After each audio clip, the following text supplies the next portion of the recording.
The Bryan family was a free African-American family living here in Gettysburg at the time of the battle.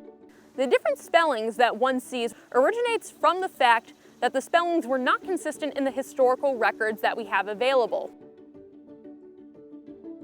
In the 1850 census, for example, Bryan's name is recorded as being spelled B-R-I-E-N. This is not because he would have spelled it incorrectly. He himself was illiterate and probably would have not provided the spelling. In this case, whoever was taking the census at that time heard his name was Bryan and decided it should be spelled like that. And the same case followed in 1860, where in that census his name appears as B-R-Y-A-N, the same name that would be put up on the plaque done by the War Department in front of the Bryan house after the battle.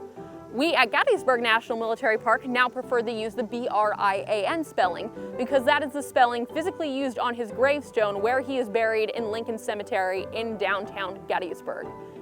It is ultimately difficult to say which one would be more accurate, but typically we don't trust spellings in census records because the census record takers would write down whatever they thought the spelling was that was not unique to Abraham Bryan and his family.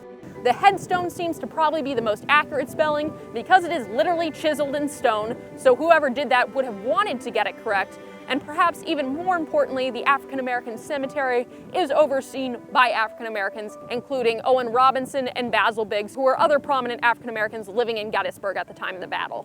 We do not have Abraham Bryan's written word because he himself was illiterate.